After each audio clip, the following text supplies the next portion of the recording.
But साहब last में हमें ये भी बताएं कि आप 2023 के इलेक्शन को किस तरह देख रहे हैं। 2023 के इलेक्शन में आपको क्या तब्दीली नज़र आ रही है, कौन सी जमात नंबर गेम्स में आगे जाएगी, थोड़ी सी इस पर भी रोशनी डालें। देखें, मेरा नहीं अभी ये कहना मुश्किल है कि इलेक्शन अगर तो वज़ीर-ए-आज़म इमरान खान बच गए तहरीक अदम-ए-एतमाद से तो फिर हो सकता है इलेक्शन 2023 में ही हो। लेकिन अगर अपोजिशन की अदम-ए-एतमाद की तहरीक कामयाब हो जाती है तो फिर इम्कान है कि इस साल अक्टूबर नवंबर या अगले साल के शुरू में, मतलब मार्च 2023 या उस तक इलेक्शन हो जाए। क्योंकि इलेक्शन होने हैं, तहरीक इंसाफ की मुद्दत पूरी होनी है 17 अगस्त 2023 को, और उसके बाद इलेक्शन होंगे कोई 3 माह के बाद। तो ये इलेक्शन होंगे जाके कोई अक्टूबर में, सितंबर के आखिर में या अक्टूबर में, अगर अपनी मुद्दत पूरी करती पार्लियामेंट। लेकिन अगर उससे पहले पार्लियामेंट चली जाती है, हुकूमत बैठ के पार्टियां फैसला कर लेती हैं, तो फिर इम्कान है कि 2022 के आखिर में या 2023 के इब्तदाई 2-3 माह में इलेक्शन हो जाए। अब जो सूरत हाल इस वक्त है, अगर तो तहरीक इंसाफ अपने आप को मज़ीद टूट फूट से बचा लेती है और बड़े पैमाने पे ग्रुपिंग नहीं होती और टूट फूट नहीं होती, तो फिर तो पंजाब में इलेक्शन होगा अगला तहरीक इंसाफ और नून लीग के दरमियान। इनका मुकाबला होगा सेंट्रल पंजाब में और नॉर्थ में। साउथ पंजाब का जो इलेक्शन है वो 3 तरफा होगा। उसमें पीपल्स पार्टी भी होगी, पीटीआई भी होगी, नून लीग भी होगी। और पीपल्स पार्टी जो है वो कुछ हलकों में बहुत उनके पास मजबूत उम्मीदवार हैं और कुछ और आ जाएंगे, तो पीपल्स पार्टी भी कुछ हलके जीतने की पोजीशन में अब है, साउथ पंजाब से मज़ीद सीटें जीत सकती है। और अगर पीपल्स पार्टी में जैसे कि अभी वापसी शुरू हो गई है बहुत सारे लोगों की, अगर वो वापसी जारी रहती है इलेक्शन तक, तो पीपल्स पार्टी सेंट्रल पंजाब के कुछ हलकों में भी मुकाबला करने की पोजीशन में आ जाएगी। वो जो उसके उम्मीदवारों ने 5 या 10 हज़ार वोट लिए थे वहाँ वो 40 या 50 हज़ार वोट लेंगे। जितनी पीपल्स पार्टी की पोजीशन मजबूत होगी पंजाब में, तहरीक इंसाफ की पोजीशन कमज़ोर होगी, क्योंकि जो तहरीक इंसाफ के वोट का एक हिस्सा है वो पीपल्स पार्टी से आया है। वो जब वापस जाएगा तो तहरीक इंसाफ कमज़ोर होगी। अब जो इसके अंदर अगला इलेक्शन है पंजाब में, उसके अंदर जो किरदार है मेरे ख्याल से तहरीक, इस वक्त नून लीग को एक एज है। नून लीग इस वक्त पंजाब की सबसे मकबूल पार्टी है, लेकिन अगर आप नेशनली देखें तो मुस्लिम लीग नून और पीटीआई में बहुत ज़्यादा फ़र्क नहीं है कौमी सतह पे। जो अभी सर्वेज़ हुए हैं उसमें पंजाब में नून लीग बहुत आगे है तहरीक इंसाफ से, लेकिन नून लीग पीछे है केपी में, नून लीग पीछे है सिंध में, जो कि 2 दूसरे बड़े अहम सूबे हैं। बलूचिस्तान में हमेशा खिचड़ी पकती है, अब भी पकेगी, 1-1, 2-2, 4-4 सीटें सबको मिल जाएंगी। बलूचिस्तान में हमेशा ऐसे ही होता है। लेकिन केपीके में असल जो मुकाबला होगा इस दफ़ा वो JUIF तहरीक इंसाफ और ANP के दरमियान होगा। और जो हज़ारा का डिवीज़न है, हज़ारा डिवीज़न जिसको हम कहते हैं, जिसमें मानसेरा, बटग्राम और ये एबटाबाद, हरीपुर और कोस्तान का इलाका आता है, ये जो 5-6 डिस्ट्रिक्ट हैं, यहाँ नून लीग का और पीटीआई का मुकाबला होगा। और यहाँ नून लीग मजबूत है, यहाँ ये टफ़ टाइम देगी। इसके बाद अगर आप चले जाएँ ना पंजाब में, तो नॉर्थ और जैसे मैं सेंट्रल पंजाब में कहा, यहाँ पीटीआई का और नून लीग का मुकाबला होगा। नून लीग मजबूत पोजीशन में है। साउथ पंजाब में इन तीनों पार्टियों का मुकाबला, सिंध में पीपल्स पार्टी जीत जाएगी। असल मुकाबला होगा कराची में। कराची में हो सकता है कि MQM पाकिस्तान और पीपल्स पार्टी मिल के इलेक्शन लड़ें तहरीक इंसाफ के ख़िलाफ़। ये मैं आपको एक ख़बर दे रहा हूँ आज।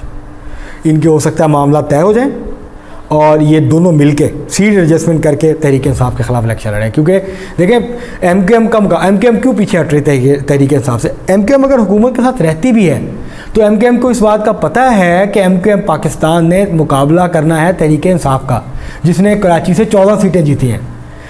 जो कराची में MQM का मैंडेट था वो पीपल्स पार्टी ने तो नहीं छीना उससे, वो तो तहरीक इंसाफ ने छीना है।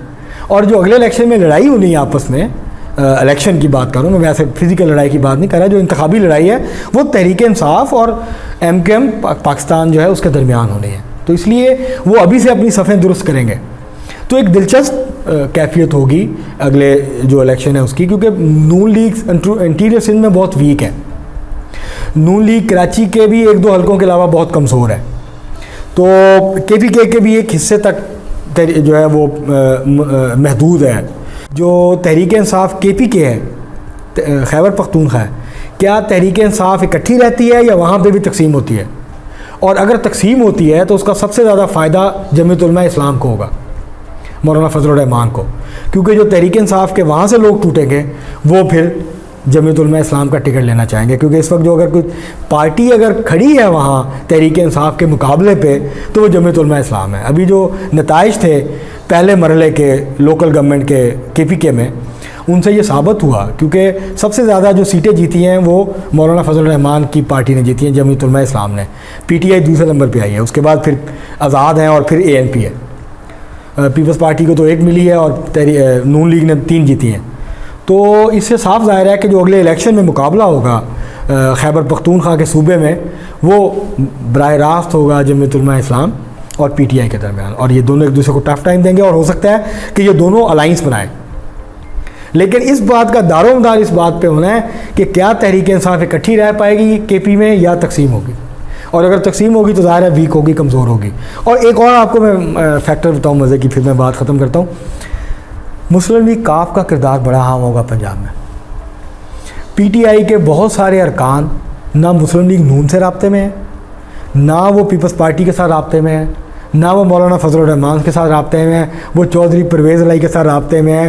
वो मुस्लिम लीग काफ का टिकट मांग रहे हैं अगले इलेक्शन में, और वो आप जैसे जैसे इलेक्शन करीब आएंगे, अगर मुस्लिम लीग काफ को वज़ारत आला मिल गई चौधरी परवेज़ इलाही को पंजाब की, तो आप देखेंगे तहरीक इंसाफ के बहुत सारे लोग टूट के मुस्लिम लीग काफ में जाएंगे और अगला इलेक्शन में मुस्लिम लीग काफ के टिकट से लड़ेंगे, और मुस्लिम लीग काफ कुछ जगहों पे टफ टाइम देगी नून लीग को।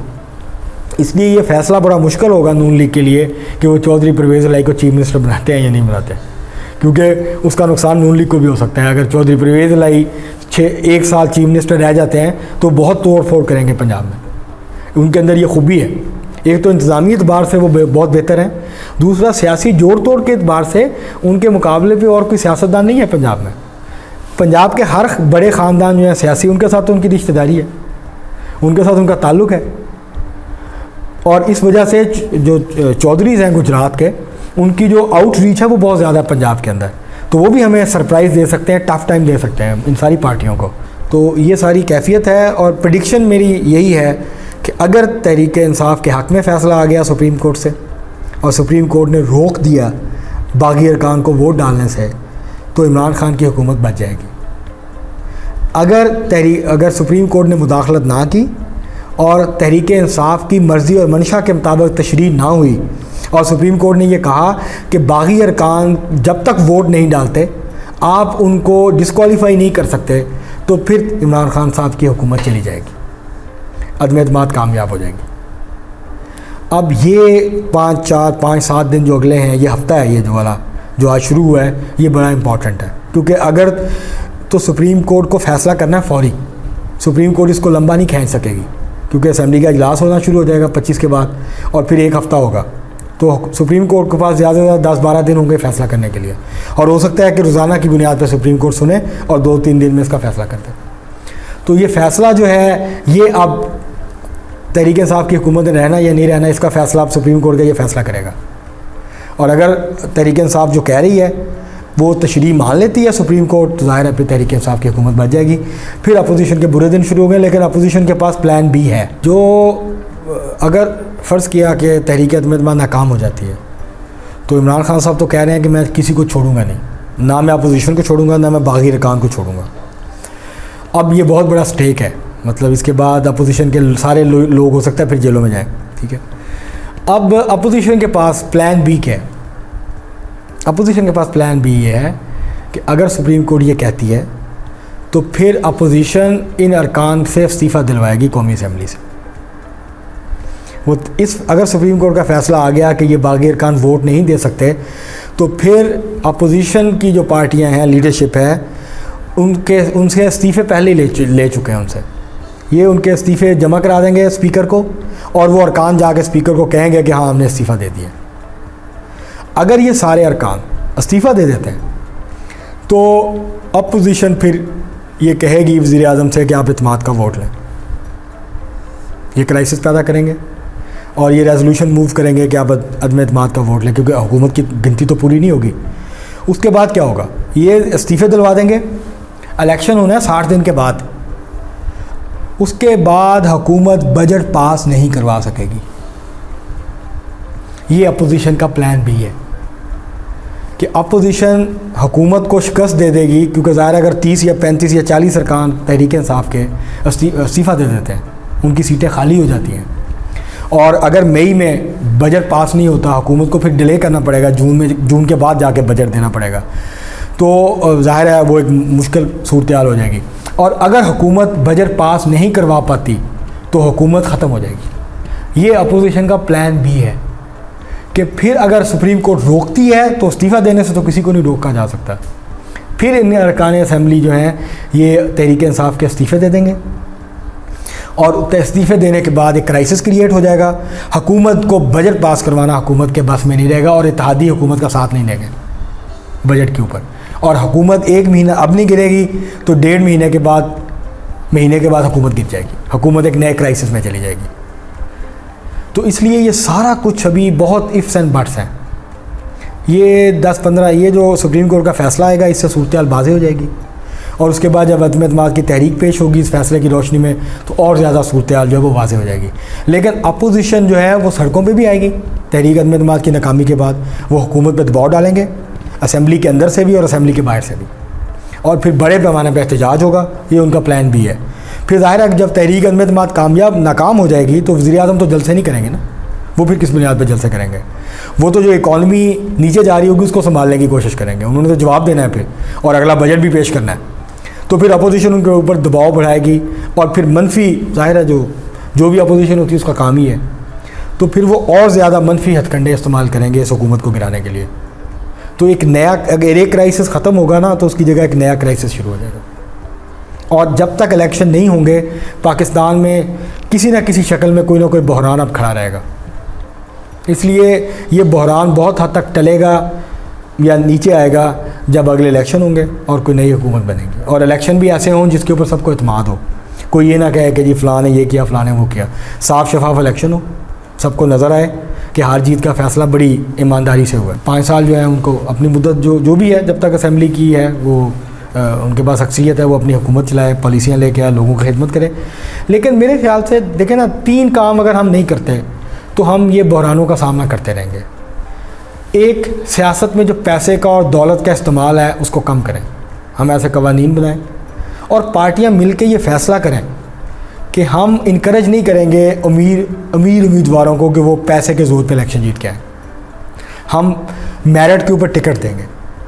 तो दूसरी अहम चीज़ है, पार्टियां मिलकर ये फ़ैसला करें कि हम अपनी पार्टी के जो अच्छे लोग हैं, जो पढ़े लिखे लोग हैं, जो मुखलस लोग हैं, कमिटेड लोग हैं, हम उनको टिकट देंगे। वो इलेक्शन जीतें या हारें, हम उनको ही टिकट देंगे। ये उसी वक्त होगा जब सब मिल के करेंगे। कोई एक करेगा तो ज़ाहिर उसको वो हार जाएगा और बाकी जीत जाएंगे, वो फिर उसका मजाक उड़ाएंगे, जैसे तहरीक इंसाफ का उड़ाते रहे हैं। इमरान खान क्यों मजबूर हुए कि ये उन सब लोगों को लें जिनको ये बुरा भला कहते थे, क्योंकि अक्सरियत साबित करने के लिए उन सब लोगों को लेना पड़े। और तीसरी बात यह है कि जो मुदाखलत होती है इलेक्शन में, ये बंद होनी चाहिए हर तरफ से। साफ शफाफ साफ़ सुथरे तरीके से इलेक्शन हो, लोगों को ये यकीन हो कि जिसको मैंने वोट दिया है वही जीता है, किसी और ने नहीं जितवाया। जब तक हम इस तासुर की नफ़ी नहीं करते हमारे यहाँ क्राइसिस रहेगा, क्योंकि उसकी वजह यह है कि कोई मानता ही नहीं अपनी हार। जब हार जाती है कोई पार्टी वो डाल देती है एस्टेब्लिशमेंट पे, जब पार्टी हार जाती है वो डाल देती है जी मेरे खिलाफ इकट्ठे हो गए, गठजोड़ कर लिया, फ़लाँ हो गया, एजेंसियों ने ये कर दिया, फ़लाँ ने। तो हमें उस तरफ जाना चाहिए जिस तरह के महज़ब जमहूरियतें चलती हैं। आप ईमानदारी से हार गए हैं, शिकस्त तस्लीम करें, जो जीता है उसको वेलकम करें, उसके हाथ मजबूत करें, जो वो कौम आवाम को फ़ायदा देता है उसकी हमायत करें, जहाँ वो आवाम को तकलीफ़ देता है उसकी मुखालफत करें, जो तरीका है अपोजिशन का। और अगर जब तक हम इस तरफ नहीं जाएंगे, हम मनफी सियासत करेंगे, मनफी हथकंडे इस्तेमाल करेंगे हुकूमतों को लाने में, गिराने में, और हम एक दूसरे के साथ उलझे रहेंगे सियासत में। सियासत सिर्फ उलझाओ का नाम तो नहीं है ना, सियासत सिर्फ तकसीम का नाम नहीं है। जमहूरी सियासत लोगों को जोड़ती भी है, इकट्ठा भी करती है, इशूज़ के ऊपर, मसाइल के ऊपर, कौमी मफाद के ऊपर, लोगों के मफाद के ऊपर। तो हमारी सियासत को मुस्बत अंदाज में आगे बढ़ने की ज़रूरत है, जहाँ सिर्फ लड़ाइयाँ ना हो, जहाँ गालम गलोच ना हो, यहाँ सिर्फ बदतमीज़ी ना हो, बल्कि पार्टियाँ आएँ, अपना मंशूर दें और फिर अपने मंशूर पे अमल दरामद करें। देखें ना, पार्टियाँ सिर्फ अब रस्मी कार्रवाई रह गई मंशूर। वज़ीर-ए-आज़म इमरान खान ने कितने वादे किए थे अपने मंशूर में, कोई एक भी पूरा कर सकें? अगर उनसे पूछा जाए कि आपने ये वादे किए थे, ये आपके 10 बड़े नुकात थे मंशूर के, कि मैं इस्लाहात लाऊंगा पुलिस में, मैं इस्लाहात लाऊंगा ब्यूरोक्रेसी में, मैं इस्लाहात लाऊंगा मईशत में, मैं इस्लाहात लाऊंगा अदलिया में, मैं जो है वो 1 करोड़ घर बनाऊंगा, मैं नौकरियां दूंगा, 50 लाख घर बनाऊंगा, नौकरियां दूंगा, बेरोज़गारी का, ये सारे वादे थे ना वज़ीर आज़म, इनमें से कौन सा पूरा हुआ है? तो लोगों को मुंतखब करना चाहिए या रिजेक्ट करना चाहिए इलेक्शन के अंदर किसी पार्टी को या उम्मीदवार को उसके मंशूर की बुनियाद पे, उसके करैक्टर की, किरदार की बुनियाद पे, उसकी रंग, उसकी नस्ल, उसके कबीले, उसके फ़िरके, उसके मज़हब की बुनियाद पे उसको ना वोट देना चाहिए ना रिजेक्ट करना चाहिए। हमें ये जो माजी के तासुबात हैं इससे निकलना चाहिए और मुस्बत अंदाज में सियासत को आगे बढ़ाना चाहिए ताकि हम भी, हमारा मुल्क तरक्की करे, लोग खुशहाल हों, लोगों की जेबों में पैसे आएँ। देखें ना, लोगों के मसाइल तो उसी वक्त हल होंगे जब लोगों की जेबों में पैसा होगा। हमारे बाज़ार तो अभी भी भरे हुए हैं चीज़ों से, दुकानें भरी हुई हैं, गाहक नहीं है। गाहक उस वक्त जाएंगे जब उनकी जेब में पैसा होगा। तो जैसे जैसे लोगों की इनकम बढ़ती है मुल्क में खुद ब खुद खुशहाली आती है। सरमायादारों की जेब में भी पैसा आता है लेकिन मज़दूरों की जेब में भी पैसा आता है। इस वक्त सिर्फ सरमायादार अमीर से अमीरतर होते जा रहे हैं, जो गरीब और मज़दूर हैं वो गरीब से गरीबतर होते जा रहे हैं। तो ये सूरत हाल हमें तब्दील करनी है और सियासत को हमें आगे मुस्तक़िल अंदाज में लेके जाना है। आइन और कानून के मुताबिक इस मुल्क को चलाएँ। ये मत देखें सामने कौन है, ये देखें जो कानून की खिलाफ वर्जी करता है उसको कानून की गिरफ्त में आना चाहिए। वो वज़ीर आज़म हो या किसी इस मुल्क का जो है वो खाकरोब हो या वो आम आदमी हो या कोई ख़ास आदमी हो, कानून सबके लिए एक जैसा होना चाहिए। आप अगर ये कानून असूल अपना लें, इस मुल्क को आगे बढ़ने से, तरक्की करने से कोई नहीं रोक सकता।